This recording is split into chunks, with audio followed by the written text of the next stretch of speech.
Une illustration, un énoncé. Donc on vous fournit les éléments suivants concernant un produit Z, prix d'achat unitaire 4 500 €, coût de passation d'une commande 1 800 €, demande annuelle 7 200 produits, coût du stockage 10% annuel du prix d'achat d'un produit, travail à faire, évidemment, 1, la quantité optimale, 2, le nombre de commandes à passer et en déduire le coût global de passation des commandes, 2, le coût de possession du stock, 3, le coût de possession du stock, 4, le délai de réapprovisionnement, 5, le coût global du stockage. Donc, eh bien, on va corriger. Question 1, calculer la quantité optimale à commander qu'on appelle QE.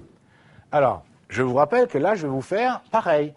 La démonstration, et après on verra qu'ici, on aurait pu utiliser directement la formule. D'accord ? Première façon de résoudre ce problème de la quantité optimale à commander. On ne va pas utiliser la formule de Wilson, mais on va étudier la fonction coût du stockage. Je vous rappelle que le coût total de la gestion du stock, grand Y, D sur Q fois CL, coût de passation des commandes, plus Q sur 2 fois P fois T, coût de possession du stock. Donc, j'applique, regardez bien, c'est super simple une fois qu'on a compris le principe. Hein. Donc, est-ce que vous êtes d'accord qu'ici, la seule inconnue, c'est Q? C'est justement la quantité qui minimise la fonction. C'est bien ça que je cherche. Q, c'est les quantités. Moi, ce que je veux, c'est les quantités pour que cette fonction soit la plus faible possible. Je les connais. Hein. D, c'est 7200. Q, c'est ce que je cherche. CL, c'est 1800. Q sur 2, il n'y a pas de problème. P, le prix unitaire 4005, le taux annuel 0,10. Donc je développe, d'accord, nanana, j'arrive à grand Y égale 12 960 000 sur Q, et plus loin, plus 225 Q, c'est-à-dire coût de passation des commandes, plus coût de possession du stock. J'ai encore rien fait là. Qu'est-ce que je cherche? La quantité qui minimise. Qu'est-ce que je vais faire? Il faut que je sorte la dérivée de cette fonction. Cette fonction est une somme, la dérivée d'une somme est la somme des dérivées. Ici, la première partie, je ne vais pas refaire la démonstration, mais je vous le rappelle quand même, d'accord? Je vous rappelle que la première partie, c'est 12 960 000 sur Q, c'est bien de la forme U sur V. La dérivée de ça, c'est U'V moins UV' sur V2. Donc, il arrive, moins 12 960 sur Q2, et la deuxième fonction, c'est 225Q. La dérivée de 225Q, c'est comme si c'était la dérivée de AX. La dérivée de AX est égale à A. Donc, plus 225. Pour savoir le minimum de cette fonction, je viens de calculer la dérivée, je dois poser la dérivée égale 0. Donc, moins 12 960 sur Q2 plus 225 égale 0. Alors après, il y a plusieurs façons de résoudre ça. Hein. Je m'en fous, moi. Hein. D'accord, il n'y a pas de problème. Donc, qu'est-ce que je fais? Là, je fais passer le 225 de l'autre côté. D'accord? Et il me vient, si vous préférez, Q2 égale moins 12 960 sur moins 225. Q2 égale 57 600. Si Q2 égale, Q au carré donc, égale 57 600, alors Q égale racine de 57 600, c'est donc 240. Ce qui veut dire en français que si on ne s'est pas trompé, si je commande 240 articles à chaque fois, c'est cette quantité-là qui va minimiser le coût de la gestion des stocks. Est-ce qu'on est d'accord? Et maintenant, regardez bien, il y avait ici une deuxième façon de résoudre ce problème de la quantité optimale. On utilise directement la formule de Wilson, QE égale racine de 2 fois D fois CL sur P fois T, je le fais, et vous voyez, j'arrive directement à 240. Excusez-moi d'insister, vous allez me dire, il est lourd. Oui, je suis lourd, mais ce qui est très lourd, c'est de ne pas avoir l'examen. C'est beaucoup plus lourd que moi. Même si, je suis d'accord, je suis trop lourd. Donc, QE, c'est donc racine 2, etc. Attention, ne vous contentez pas d'appliquer bêtement la formule. Je répète, une dernière fois, je vous jure que je ne vous embêterai plus, il y a des évidemment, ils vaudront beaucoup plus cher qu'en appliquant bêtement la formule. Hein. D'accord? Oui, je dis bien en appliquant bêtement la formule. Vous pouvez avoir besoin, selon la façon dont c'est présenté, de faire la démonstration. Vous voyez, ici, on trouve directement 240, bien entendu. Ça, c'était la première question. Deuxième question, calculer le nombre optimal de commandes à passer et en déduire le coût global de passation des commandes. Calculer le nombre optimal. Regardez bien. Alors là, évidemment, ça devient plus simple après. Le nombre optimal de commandes. Premier cas, calcul de NE, donc le nombre optimal, connaissant QE. Oh, les enfants, là, il n'y a pas besoin d'un doctorat, hein.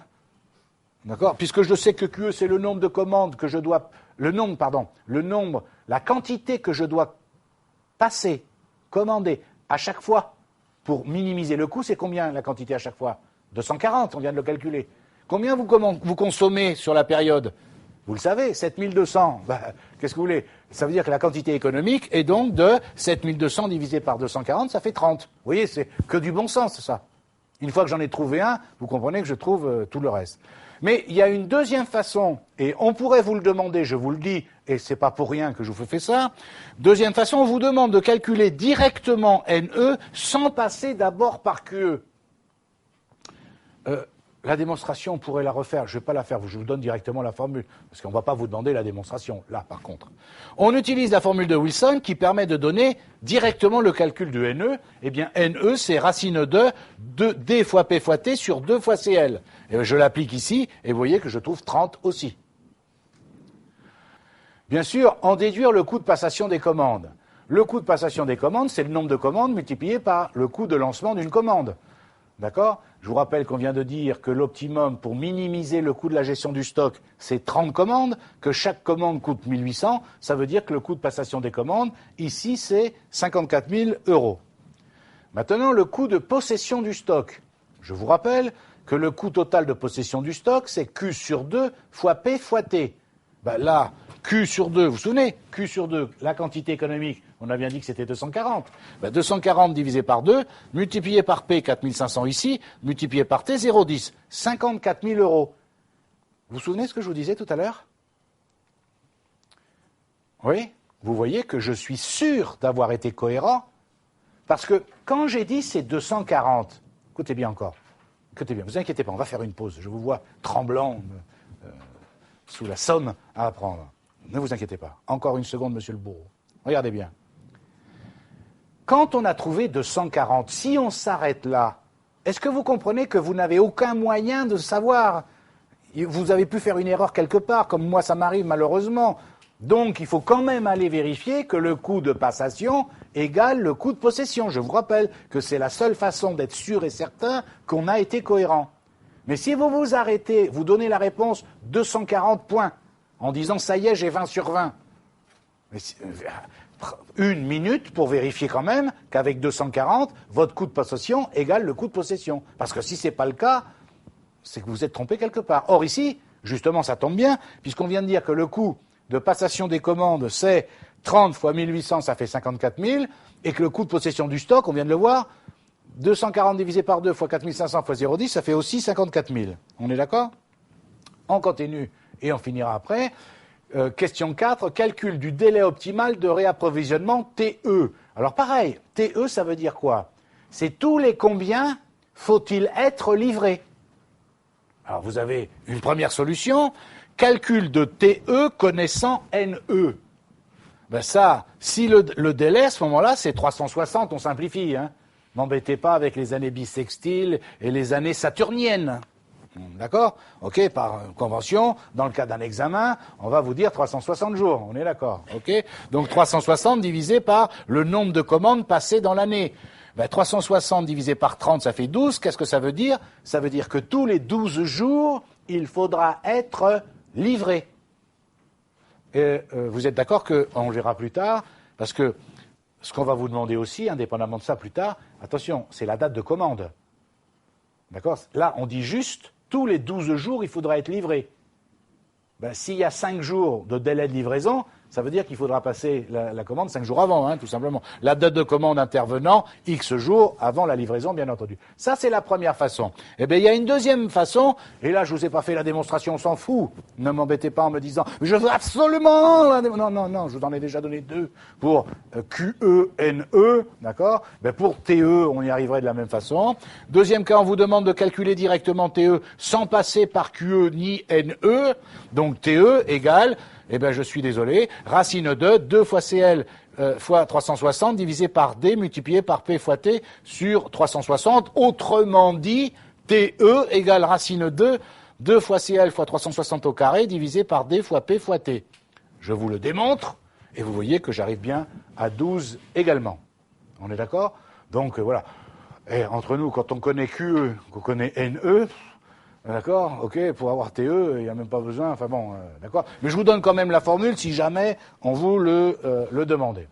Question 5, calculer le coût global du stockage, que j'appelle YE. Le coût global du stockage, le coût du stockage. Vous voyez, coût de passation plus coût de possession. Eh bien, je fais, et bien j'arrive à 2 fois 54 000, ça fait bien 108 000, et donc ça veut bien dire que je suis à l'optimum. Alors, il y a quand même une remarque, et celle-là aussi elle peut vous servir, on ne sait jamais.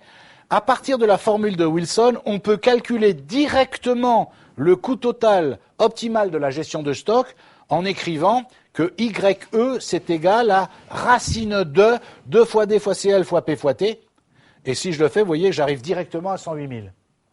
Oui, mais ça, c'est pas suffisant, hein. D'accord? On va vous demander à chaque fois QE, NE, TE. Est-ce que vous me suivez?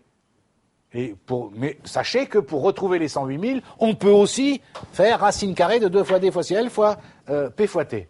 On est d'accord? Donc voilà ce que je voulais vous dire sur cette première partie de la formule du coût de l'étude de la gestion du stock selon la formule de Wilson. Et je suis ici dans le cas où, l'hypothèse de travail, il n'y a pas de pénurie admise. Vous me suivez? Ça veut dire que là, je ne veux pas tomber en rupture de stock. C'est ça que ça veut dire, avec ce modèle-là.